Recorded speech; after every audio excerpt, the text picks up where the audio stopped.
So we're heading up to Colorado Mills Mall to RC Basement to race our Mini Bs and Mini Ts, and I was like, I need something else to run tonight besides the JRX Mini B or Mini T. So we picked up one of these. This is a Walmart special, Adventure Force Metal Racer. You SCX24 guys might recognize this. These are the bodies on the SCX24s, the little roll cage tube frames. So yeah, we're not really going to run this tonight at, well, we might. We'll run it for fun. We got some batteries, and we can throw a 2S in here, actually. It comes with a little 1S, 3.7 volt. But we're going to throw a 2S in there if it fits. I don't remember which SCX battery fits, but I think I got one that'll fit, and we'll just run around the little carpet track for fun. But then, once we're done with that, we're going to use this body, not on an SCX24, but maybe a Mini B Truggy? Maybe. All right, so we're about to tear into this guy, and we're going to put a 2S in there and run it around this track. We'll see how it does. It's going to be bad. We even bought up some AA's for our remote, so we're going to put those in there. Here's our itty bitty 1S, and it goes in here just like so. What's funny about this little thing is the positive and negative is backwards from a normal. Well, I don't know what normal is, but if you compare it to like the SCX24s, it's backwards. And this is, you know, I switched these, but still, it's left and right wise from the way it plugs in. Yeah, so just make sure you don't plug something in the wrong way. Always red to red, black to black. Anyway, let's run it with this little guy real quick. Just run it on the track, and then we'll put in one of these. Maybe not this. This might be too thick, but we got some more. We got some others. We'll put in like this guy. That'll fit. Yeah, let's do it. So the turn radius is horrible. We have to do like a 3-point turn, but it goes. We're 1S in it.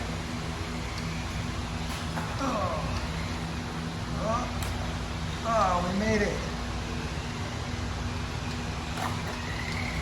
Yeah, suspension work.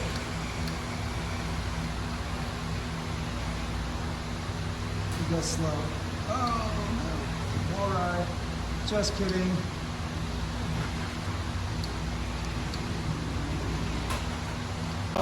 So this little guy is going to fit in there perfect. Just drop it in, and there we go. Let's 2S it. So we can't get the JST to fit in backwards. For some reason this one would, but this battery is too big. I think it's a softer plastic. This one won't fit in there, and so we're just going to break this. So we just gave her a little snip so that she had a little bit extra room to fit, and we're good. Let's go. All right, we're on 2S now. Oh, traction roll is so fast. Oh no. Whoops. It's a little top heavy. Woo! Wall ride for real. If the turn radius was better, it'd be so amazing. Just bottom. Oh, I did.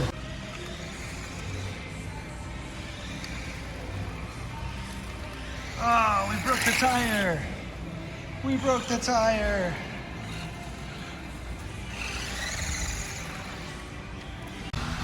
"2S is too fast. We need tire glue now. Hurry, fix it." Let's go. I'm gonna remove the wing, obviously. Use the Mini B wing. And then we gotta get it a little lower. So we'll do some cutting on the back here. It's hitting on the motor mount. All right. Hitting a little on the transmission case. And it's a little narrow, so maybe we'll figure out, we'll just kind of heat it up. That's actually not bad. I was hoping to get it to wrap around, but I think we want to scoot it back a little, so maybe trim the back of the cage a little bit more, scoot it back, get the front lower, drop the shocks through, maybe cut out a spot for the shocks so it fits down in there. I think that'll look sick. We'll even try to keep the interior painted up. We're going to switch these panels because they're too heavy. The cool thing is this body, minus the wing, with aluminum panels, like aluminum can panels, is only like 5 grams heavier than a Mini B Lex-In. Maybe 10 max, but yeah, crazy, like 5-10 grams heavier is all. And if we can get it lower, even better. I think it's going to be awesome. Also, we broke it. The steering's jacked up. We already bent some axles. And it twitches. It goes. So we broke it, but whatever. This is what we got it for. 15 bucks. So we're back in the lab. We took the wing off. We took these heavy ass metal panels off. We'll use those as templates to make our aluminum panels, which will be way, way lighter. I mean, these panels alone weigh like 40 grams, right? They weigh more than the entire Lexan body, which only weighs 25, basically. And then once you take those panels off, take the wings off, even leaving the interior, compared to the 25 grams, we're at 26.7.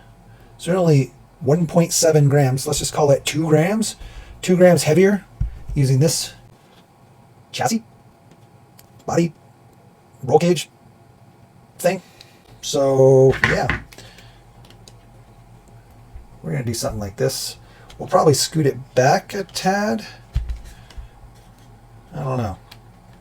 I kind of like it right about here. It would be nice to get the shocks to come through here. Then I could lower it down more, but we'll have to cut this front out. Maybe if we just cut these 2 bars, it'll be enough to drop them down. We just don't want to impede the shock movement here. Maybe if we, I don't know. I don't want to cut all of that out. That's too much. But I guess if it ends up being covered by the panel, and then you only actually cut out enough for the shocks to come through, shouldn't be too bad, but that is a lot of structure we're losing. But if we cut all of this out, basically these and this, then we'll have plenty of room to drop the shocks through. So we'll probably have to do that. And then on the back, we're probably going to take out this entire rear section. So all of this whole X, we'll leave this top bar, take out this whole bottom X, this bar. Maybe we'll leave those actually. So we'll just take, let me look, hold on. Yeah, we're going to leave those. So we'll leave the sidebar, the top bar, sidebar. We'll take out the X. We'll take out these 2 X's. And that should give us enough to drop this down way lower. So let us look. Bam. Maybe something like that. It's pretty forward, but we kind of like it. Makes it even more Truggy-ish. I mean, that's kind of sick. We just have to bend out these tubes a little bit to give ourselves, we'll heat them up and try to bend them out so that they're not sitting directly on the shocks. Give ourselves a little bit more space. The front just tucks under the back of the shock tower. The back here, we can end up mounting right here. There's actually a hole there, kind of ready for it. So we could just get a better mount. Just tuck that on there. Man, that could be good. We got it sort of chopped up a little bit. You can see here in the front, we heated it up and widened this to make it around the shocks. So originally we had it definitely clearing the shocks, and then we were trying to figure out how to mount it. I realized, well, I can just cut this piece and tuck these in there actually. And they tuck in, you can kind of see it, right? I just tuck them through the shock tower. And it actually ends up working pretty well as far as location is concerned. Although the body does rub a little on the shocks, it doesn't actually interfere with their travel in any way. Although I guess if we adjusted the collar here, it might cause issues. But right now it sits in the collar well, which is kind of cool if that's where you want them adjusted anyway. But we could always pull them out a little bit more, or kind of get, do this number, and now they're not touching the shocks at all. Completely clear the shocks if we were able to just get it moved forward just a little bit. So that's an option. I do kind of like how it sits right now though. We can put a mounting post right here, put it through the hole, then we can put our body pin there. We melted that back piece a little bit so that it fits over the motor, our transmission case. The rear shocks don't hit at all. They're very close, but they don't actually hit. And we're nice and level with the body for the most part. I think it looks pretty cool, especially when if we get the panels back on there. The hood's going to be tricky, just because we need to expose the shocks, and we only have one mounting point here and these 2 mounting points here. I'm sure we can find other solutions, but those are the original mounting points. You can see how much we melted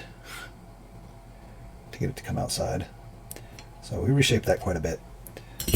We reshaped this, tucked it in a little bit more, flared this out a little bit more so that it fits a little better. But that's a pretty good fit for a $15 toy.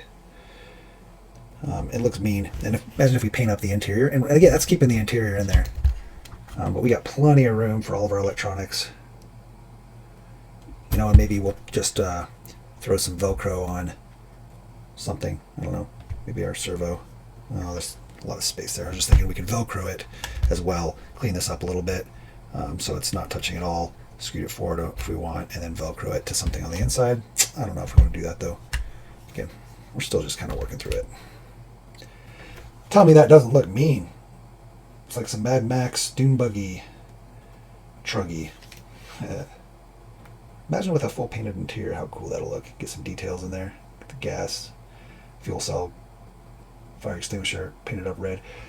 So we actually run this on the SEX24. Let me grab that. So there's one of our SEX24 builds using that same body. And then we use a Red Bull can to skin it. And that's cool because it shows real world damage when it rolls down a cliff or whatever. It gets actual damage. And this is held on with magnets. So that's pretty simple. Now that I don't think that's going to fly on a Mini B. But yeah. There's that guy. And it had the tire in the back, and I think the tire in the back could be kind of cool on here. Throw the tire in the back. Maybe it's too much. It adds a little weight, but it's kind of cool from a scale standpoint. Now, it's not a Mini B tire. Although you could. No. Maybe if we had a front. How big is the front compared to this? Oh, it's quite a bit bigger. Is it more narrow?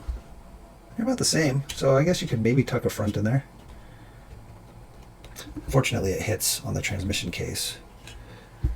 I think that they're going to be larger diameter, but I don't know. Well, it's kind of fun.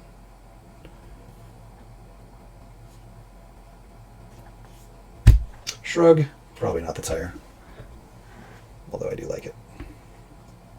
Hell, I don't even know if I want to run it with skin on it. I think it looks cool just as a cage, a tube chassis. All right, enough showing it off. Let's figure out what we're going to do next, and then we'll show you.